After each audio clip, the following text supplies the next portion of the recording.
जय श्री कृष्णा भक्तों, आज हम इस वीडियो के माध्यम से आपको श्रीमद् भागवत कथा का तृतीय भाग सुनाने जा रहे हैं। श्री कृष्ण गोविंद हरे मुरारी, हे नाथ नारायण वासुदेवा। श्री कृष्ण गोविंद हरे मुरारी, हे नाथ नारायण वासुदेवा। संत कहने लगे, संतान दो प्रकार की होती है पंडित जी। एक जन्म देने से पुत्र और पुत्री, और दूसरी दीक्षा देने से शिष्य और शिष्या। हे आत्मदेव, आपके इस जन्म में तो क्या 7 जन्मों में भी संतान नहीं होगी। सप्त जन्मावधि तव पुत्रो नैव च। आत्मदेव रोने लगे, सर पटकने लगे और आत्मदेव ने गुस्से में आकर कहा, हे महात्मा जी, आप मुझे ज्ञान मत बताओ। मैंने सभी धार्मिक ग्रंथ पढ़े हैं, ज्ञान भी है, परंतु जातीय और सामाजिक उत्पीड़न की पुत्रहीन हूँ। अब सहा नहीं जा रहा। मेरी ही क्या, पुत्र न होने की पीड़ा तो महाराज दशरथ जी को भी हुई थी। एक बार भूपति मन माही, बैगला निमोरे सुत नाही। गुरु जी के घर में जाकर निज दुख सुख सब गुरहि सुनायहूँ, कहीं वशिष्ठ बहुविधि समुझायहूँ। धरव धीर हो इहि सुत चारी, त्रिभुवन विदित भगत वैहारी। बालकांड में कहा है, अतः यदि आप पुत्र प्राप्ति का वरदान आशीर्वाद दे सके तो दे दो, अन्यथा मुझे मरने से मत रोको। सन्यासी बोले, आत्मदेव आप इतने अधीर मत हो। उक्ताए काम नसाए और धीरज काम बनाए, अर्थात अनुकूलस्य संकल्प प्रतिकूलस्य वर्जनम। मनुष्य को वही धर्म स्वीकार करना चाहिए जिससे अंततः भगवत भक्ति होती रहे। अतः ए आत्मदेव, आप पुत्र के निमित्त इतनी प्रबल कामना मत ठानो, इससे भगवान भक्ति का नाश होगा। आत्मदेव कहने लगे, हे मुने, मैंने पढ़ा तो सब है, लेकिन इस समय कर्पण्य दोषोपहत स्वभाव है, पृच्छामि त्वाम धर्म समूढ़ चेता। गीता में कहा है कि अर्जुन श्री कृष्ण भगवान से कहते हैं, यहाँ पर आत्मदेव सन्यासी महात्मा से कहते हैं कि हे महात्मन, मैं कर्पण्य दुर्बलता के कारण अपना कर्तव्य भूल चुका हूँ। इस अवस्था जो श्रेयस्कर हो आप कृपा करके मुझे बताएं। इस पर सन्यासी बोले, हे आत्मदेव, संसार में 3 तृष्णाएँ होती हैं, एक पुत्रेष्णा, 2 वितेष्णा और 3 लोकेष्णा। इन तीनों के लिए प्राणी संसार में भटकता रहता है। आप वास्तविक धर्म को भूल जाता है। देखो, तुमको भी पुत्र प्राप्ति की इच्छा व्यथित कर रही है। संसार में न तो एक पुत्र वाले राजा अंग को पुत्र से सुख मिला, न महाराज सगर को 60,000 पुत्रों से सुख मिला। महाराज अग्रसेन को तो कंस ने जेल में ही डाल दिया था। दशरथ जी को 4 पुत्रों से भी सुख नहीं मिला। वसुदेव देवकी को तो विवाह के समय आकाशवाणी होने पर ही जेल में रहना पड़ा था। सन्यासी के बार बार समझाने पर भी जब आत्मदेव को समझ में बात नहीं बैठी तो उन्होंने आत्मदेव को एक फल दिया और कहा, नहीं मानते हो तो लो, इस फल को अपनी पत्नी को दे देना। इसे खाकर सदाचार से रहेगी तो श्रेष्ठ पुत्र की प्राप्ति होगी। सन्यासी ऐसा कहकर चले गए। पत्न्या प्राणो फलम दत्वा स्वयं यातस्तु कुत्रचितः। आत्मदेव ने घर आकर पत्नी को उसके हाथों में उस फल को देकर कहीं चले गए। उधर उनकी पत्नी धुंधली ने फल ले तो लिया, लेकिन श्रद्धा नहीं थी, और बिना श्रद्धा के अश्रद्धया हुतम दत्तम तपस्तप्त कृतम चयत असदीत्युच्यते पार्थ न च तत्प्रत्यय तो ही है। गीता में कहा है, हे पार्थ, बिना श्रद्धा के यज्ञ दान तप जो भी कार्य किया जाता है सब नश्वर है, वह असत कहलाता है। यह तो इस जन्म में मरने पर भी व्यर्थ हो जाता है। आत्मदेव की पत्नी धुंधली अश्रद्धा से उस फल को हाथ में लेकर अपनी बहन व सहेलियों में विचार करने लगी। कहती है कि हे बहन, यदि मैं इस फल को खा लूँगी तो पेट बढ़ने के कारण मैं ठीक से भोजन भी नहीं कर पाऊँगी। गर्भवती पत्नी की सुंदरता कम हो जाती है। प्रसव के समय की असह्य वेदना को कैसे झेल पाऊँगी। यदि सुखदेव जी की तरह बालक 12 वर्ष तक उदर में ही रहा तो कैसे जीना होगा। बालक के पालन में बड़ा श्रम करना पड़ता है, उसे कैसे कर सकूँगी। मैं इस महात्मा द्वारा दिए फल को कैसे खाऊं। मेरे मत से तो बंध्याया विधवा नारी सुखिनी चेति में मति ही, बांझ या विधवा नारी ही सुखी रहती है। धुंधली जिसकी बुद्धि पर अज्ञान का पर्दा हो, उस अज्ञान के कारण ही बुद्धि रूपी धुंधली विपरीत बातें सोच रही है। धुंधली की बहन बोली, अरे बहना, खावे पहरे ढोंगते जोगी अवधूत, कि खावे पहरे ढोंगते ये जोगी अवधूत। अरे बहन कहूँ फलन ते होतन देखे पूत। क्या रे बहना, ये ढोंगी पाखंडी होते हैं, कभी फल से भी पूत होते देखे हैं। धुंधली की बहन समझा रही है, मेरे गर्भ है, मेरे कई बच्चे हैं, तेरे घर धन खूब है। जब बालक होगा तब मैं उसको रात में ही तेरे घर भिजवा दूंगी। तू मेरे पति को धन दे देना, उसका पालन पोषण करने को पीछे मुझे बुलवा लेना, और इस फल की परीक्षा के लिए अपनी गाय को खिला दे। दोनों बहनों ने कुचक्र रच करके फल को गाय को खिला दिया और योजना अनुसार आत्मदेव ब्राह्मण को भ्रमित कर दिया। काहन पावक जारि सक कान समुद्र समाई, कान करे अबला प्रबल कहीं जग कालु न खाई। कालांतर में जब बहन के पुत्र हुआ तो उसको पति रात में ही उस शिशु को धुंधली को दे गया और बदले में बहुत सा धन ले गया। सुबह होने पर धुंधली ने आत्मदेव के पास समाचार भेजा, स्वामी मेरे पुत्र हुआ है। अब तो पंडित जी के हर्ष का कोई ठिकाना नहीं रहा। जैसे महाराज दशरथ जी, दशरथ पुत्र जन्म सुनि काना, मानहु ब्रह्मानंद समाना, सर्वस दान दीन सब काहूँ, जेहि पावा राखा नहीं ताहूँ। आत्मदेव ने भी हर्षोल्लास से खूब दान धर्म किया, खूब भोजन दिया। सारी बस्ती में भी पंडित जी के पुत्र होने के समाचार से हर्ष छा गया, लेकिन पुत्र दूसरी का था। अतः धुंधली बोली, पतिदेव मेरे स्तनों में दूध नहीं है, बालक कैसे पलेगा। मेरी बहन के अभी कुछ दिन पहले संतान हुई थी, वो मर गई है। यदि आप कह दें तो मैं उसे यहाँ बुला लूँ, यह बालक पल जाएगा। आत्मदेव ने स्वीकृति दे दी। माता धुंधली ने पुत्र का नाम पुत्रस्य धुंधकारिति नाम माता प्रतिष्ठितम, धुंधकारी रख दिया। 3 महीने बाद गाय ने भी एक स्वर्ण के समान चमकते गाय जैसे कान वाला बालक को जन्म दिया। आत्मदेव की प्रसन्नता का कोई ठिकाना नहीं रहा। उसने पुत्र के यथोचित संस्कार करवाकर नामकरण किया। गोकर्णम तम सुतम दृष्ट्वा गोकर्णम नाम चाक्रोत। उस पुत्र का नाम गोकर्ण रखा। मनुष्य के 16 संस्कार होते हैं भक्तों, गर्भाधान, पुंसवन, सीमांतोनयन, जात कर्म, नामकरण, निष्क्रमण, अन्नप्राशन, चूड़ाकर्म, कर्णवेद, उपनयन यानी कि यज्ञोपवीत, वेदारंभ, समावर्तन, वानप्रस्थ, संन्यास, अंत्येष्टि, 13। भगवान राम संस्कारों के विषय में मानस में कहते हैं कि करण वेद उपवीत बियाह, संग संग सब भय उछाह, विमल वंश यहु अनुचित एकु, बंधु विहाय बड़े अभिषेकु।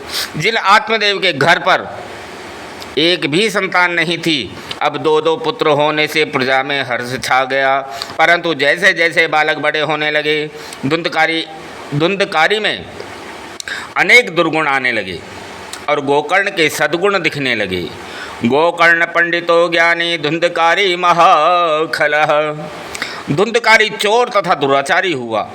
वह दूसरे के घर को जला देता, दूसरे के बच्चों को कुएं में डाल देता, चांडालों का संग करने वाला, हिंसा करने वाला, वेश्यागामी और पिता के धन को बर्बाद करने लगा। एक दिन धन न रहने पर माँ बाप को पीट कर बर्तनों को ही ले गया। धुंधकारी के आचरणों से दुखी होकर आत्मदेव सोचने लगे, बंधत्वं तु समीचीनम कुपुत्रो दुखदायकः। दुष्ट पुत्र होने से तो बांझ ही रहना अच्छा है। अब कृपण आत्मदेव सोचने लगे, कहाँ जाऊँ, कहाँ रहूँ, मेरे दुख को कौन दूर करे। इस प्रकार सोचते सोचते रोने लगे। क्व तिष्ठामि क्व गच्छामि को में दुखम व्यपोहयेत। इस प्रकार के जीने से तो मरना अच्छा है। पिताजी को मरने के लिए उद्यत देखा तो बुद्धिमान गोकर्ण जी ने समझाया, पिताजी संसार में जो भी प्राप्त होता है, स्त्री, पुत्र, परिवार, पति, बहन, भाई आदि सब प्रारब्ध से ही प्राप्त होता है। धुंधकारी भी तो आपका पुत्र है। कबीरा सग सब जग निर्धना, धनवंता न कोई। धनवंता सोई जानिए, जाके राम नाम धन होय। धन वृद्धा बल वृद्धा आयु वृद्धा तथैव च, ते सर्वेपि ज्ञान वृद्धास्य किंकिरा शिष्य किंकिरा। आत्मदेव बोले, बेटा ये वह पुत्र नहीं, चंडाल है।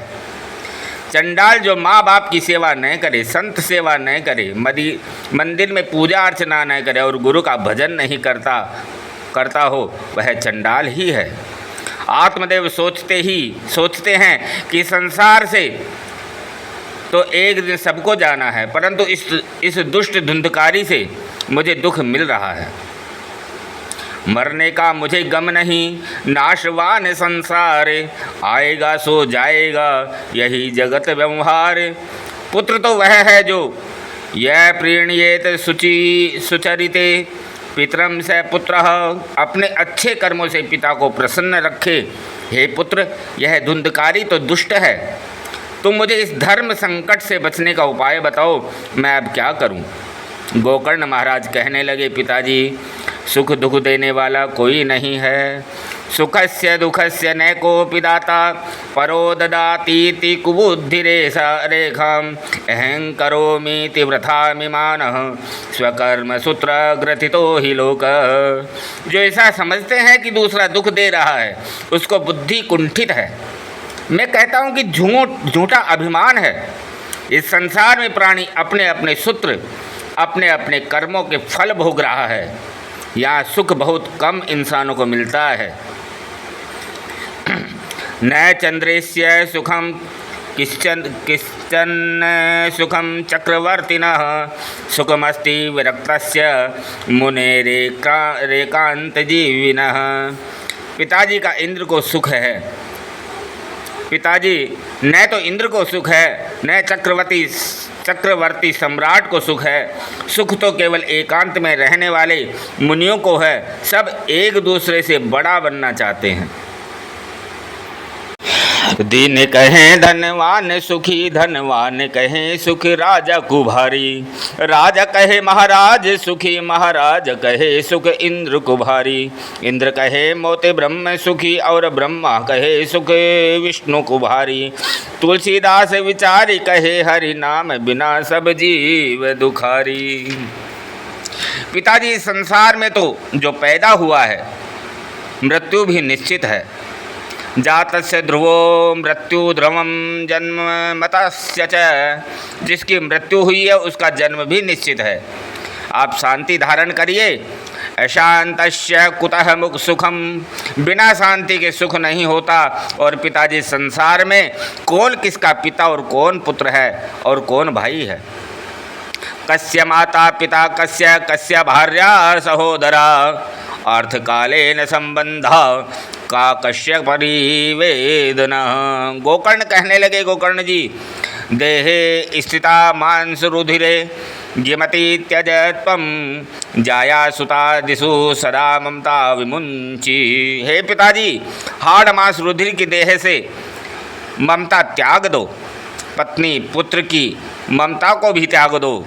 अनित्यानि शरीराणि विभवो नैव शाश्वतः नित्य नित्यं सन्निहितो मृत्यु कर्तव्यो धर्म संग्रह। चाणक्य नीति में लिखा है कि हे पिताजी, संपत्ति शरीर सब अनित्य हैं, नश्वर हैं, मृत्यु शाश्वत नित्य है। अतः मृत्यु मनुष्य को धर्म संग्रह में लग जाना चाहिए। बहुत पसारा मत करो कर थोड़े की आस, बहुत पसारा जिन किया वो भी गए निराश। इस संसार में सब अर्थ धन का ही संबंध होता है। अतः पिताजी आप सब भी जग जाइए, क्योंकि जन्म दुख जरा दुखम जाया दुखम पुनः पुनः अंतकाले च महादुखम तस्मात् जाग्रही जाग्रही। गोकर्ण जी कहने लगे, आप जो धन को रो रहे हो यह लक्ष्मी चंचला है। चाणक्य नीति के अनुसार चला लक्ष्मी चंचला प्राणाश्चले जीविति मंदिरे, चला चले तू संसारे धर्म एको ही निश्चलः। इस संसार में न तो लक्ष्मी सदा रहने वाली है, न प्राण, न जीवन, न घर द्वार। चला चली के इस संसार रूपी डोरे में एक धर्म ही सदा रहने वाली वस्तु है। धर्म को छोड़कर जो संसार के सुखों को भोगने में लगे रहते हैं उनका उद्धार कैसे होगा। मने मने लागो संसार में तरन चहे संसार, नारायण कैसे निभय दिवस रैन को प्यार। पिताजी अब तो आपका समय संसारी चकाचौंध चिक चिक से ऊपर उठने का है, क्योंकि ईश्वर का गोविंद नाम ही सार है। पुनरपि जननम पुनरपि मरणम पुनरपि जननी जठरे शयनम। इह संसारे खलु दुष्पारे कृपया पारे पाहि मुरारे, भज गोविंदम गोविंदम भज मंद मते। और पिताजी सुख में तो सब प्रसन्न रहते हैं, लेकिन मुस्करा कर गम के रस को जिस पे पीना आ गया, सच कहो तो इस जगत में उसको जीना आ गया। गोकर्ण के समझाने पर आत्मदेव ब्राह्मण को सन्यासी द्वारा बताई गई सभी बातें ध्यान में आ गई। गोकर्ण बोले, पिताजी आप सबको छोड़कर वन में जाकर परमात्मा का भजन करो। आत्मदेव ने जंगल में जाकर नित्य दशम स्कंध का पाठ करके अपने को अंत समय में गोविंद में लीन कर लिया। आत्मदेव जो अपनी आत्मा को देव बना दे वही आत्मदेव है। संसार संसरति इति संसारः तुंगभद्रा, मनुष्य शरीर की तुंगभद्रा है, मनुष्य शरीर ही तुंगभद्रा है। धुंधली कौन है? क्रोध कुतर्क कपट करने वाली यह बुद्धि ही धुंधली है। उसी बुद्धि धुंधली के साथ आत्मदेव का विवाह हुआ। धुंधकारी जो सारा समय द्रव्य सुख और काम सुख में बितावे वही धुंधकारी है।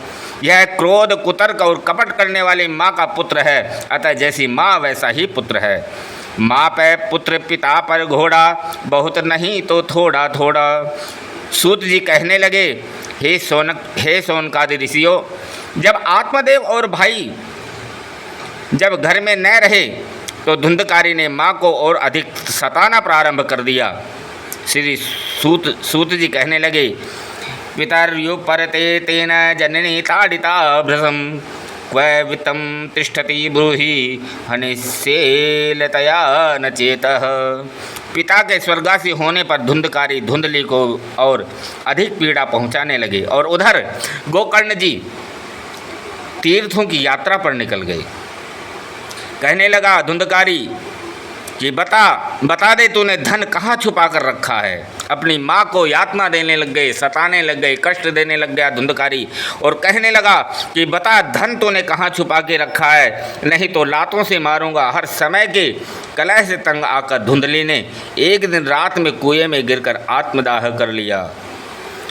कोपम पात क्रतो रात्रो तेन सा निधनम गता। और भक्तों, धुंधली ने निष्कपट पति से छल किया था, फल स्वयं न खाकर दूसरे के पुत्र वर्ण शंकर को अपना बताकर भ्रमित किया, उसके साथ में ऐसा व्यवहार उसी के कर्म के अनुसार उसको फल अवश्य मिलना था और मिला भी। ना भुक्त क्षीयते कर्म जन्म कोटि शतैरपि अवश्यमेव भोक्तव्यम कृतम कर्म शुभाशुभा। अर्थात अच्छे और बुरे कर्म का फल बिना भोगे 100 करोड़ जन्मों तक खत्म नहीं होता, यानी अवश्य भोगना पड़ता है। कर्म प्रधान विश्व करी राखा, जो जैसे करहि सो तस फल चाखा। पिता माता की ऐसी दशा को देख करके श्री गोकर्ण जी भी सुख दुखे समय कृत्वा लाभा लाभो जया जया जय, सुख दुख को एक समान समझकर तीर्थ यात्रा को चले गए। अब तो धुंधकारी 5 वैश्याओं को घर में ही रखने लगा। जब पिता के घर में धन नहीं रहा तो जीवन की भी चिंता न करके रात में जाकर चोरी करके धन लाने लगा। 5 वैश्याएं कौन कौन थी? शब्द रूप रस स्पर्श और गंध, ये 5 विषय ही वैश्याएं थी। वैश्याओं ने धुंधकारी के इस कृत्य को कि यह चोरी करके धन लाता है, एक न एक दिन अवश्य पकड़ा जाएगा। इसके पकड़े जाने पर हम भी पकड़ी जाएंगी और हमें भी कारावास आदि का कष्ट भुगतना होगा। अतः राजदंड के भय से भयभीत होकर के उन कुलटाओं ने रात में शराब के नशे में पड़े हुए धुंधकारी को इतीता निश्चयम कृत्वा सुप्तम संबंध्य रश्मि भी रस्सियों से बांध दिया और मारने लगी। जब नहीं मरा तब जले हुए अंगारों को मुंह में भरकर मारने लगी। धुंधकारी ने छटपटा कर अपने प्राण त्याग दिए। वैश्याओं ने उसकी लाश को नहीं वहीं गड्ढा खोदकर गाड़ दिया और बचे माल को लेकर चलती बनी। पड़ोसियों के पूछने पर कि तुम्हारा पति कहाँ गया है, बताया कि परदेश में धन कमाने गया है। ऐसा दुस्साहस किया वैश्याओं ने। लंबरदार वाला हलवा लपसी बांटने को कहना फिर हलवा। सब प्राणियों को पत्नी पुत्र भाई बंधु अपने भाग्य के अनुसार प्राप्त होते हैं। आत्मदेव कितने विद्वान धर्मशील और पुत्र कितना दुष्ट हुआ जिसने अपने कुल को नष्ट कर दिया। ये एकेन शुष्क वृक्षेण धैर्यमानेन वै बन्हिना धैर्यते तद्वनं सर्वं कुपुत्रेण कुलं यथा। जैसे एक सूखे वृक्ष में लगी आग सारे जंगल को जला देती है, ऐसे ही एक कुपुत्र के पैदा होने से कुल नष्ट हो जाता है। सूत जी कहने लगे, हे ऋषियों, धुंधकारी पापाचारी होने के कारण प्रेत योनि को प्राप्त हुआ। धुंधकारी बभूवाथ महान प्रेत कुकर्मतः, और भूख प्यास से व्याकुल रहने लगा। कुछ समय बाद गोकर्ण जी ने सुना कि धुंधकारी का प्राणांत हो गया, तो वे गया में जाकर श्राद्ध कर्म करने लगे, पिंडदान किया। कुछ समय बाद अपने नगर में घूमते घूमते आए तो लोगों ने बताया कि आपका भाई प्रेत बन गया है। प्रेत बनकर नगर वासियों को कष्ट देता है। गोकर्ण अपने घर के स्थान पर जो फूट गया था सो रहा था। तभी धुंधकारी अनेकों रूप धारण करके भयभीत करने लगा। गोकर्ण बोले, तुम कौन हो? लेकिन बोलने में असमर्थ था। अंजलि में जल लेकर छींटे लगाए। तब प्रेतात्मा कहने लगी, अहम भ्राता तदीयोस्मि धुंधकारी नामतः। हे भाई, मैं तुम्हारा भाई धुंधकारी हूँ, तुम दया करके मुझे इस प्रेत योनि से मुक्त कराओ। और भक्तों, गोकर्ण जी कहने लगे, तदर्थम तो गया पिंडो मया दत्तो विधानतः। हे भाई, मैंने तेरे लिए गया में पिंडदान विधिवत श्राद्ध करके दिया है, फिर भी तेरी मुक्ति नहीं हुई। धुंधकारी प्रेतोवाचः, धुंधकारी कहने लगा, गया श्राद्ध सते नापि मुक्तिर्मे न भविष्यति उपाय परम क्वचित्त्वं विचार्य सांप्रतम। हे भाई, गया जी में सैकड़ों श्राद्ध करने पर भी मेरी मुक्ति नहीं होगी, आप कोई दूसरा उपाय सोचिए। उसकी प्रार्थना पर गोकर्ण जी ने भगवान सूर्यदेव से पूछा। श्री कृष्ण गोविंद हरे मुरारी। हे नाथ नारायण वासुदेवा, श्री कृष्ण गोविंद हरे मुरारी। हे नाथ नारायण वासुदेवा, हे नाथ नारायण वासुदेवा, हे नाथ नारायण वासुदेवा, श्री कृष्ण गोविंद हरे मुरारी। हे नाथ नारायण वासुदेवा। बोले श्री कृष्णचंद्र भगवान की जय। अगर कथा, भागवत कथा अच्छी लगी हो तो कमेंट बॉक्स में जय श्री कृष्ण अवश्य लिखें। जय श्री कृष्ण।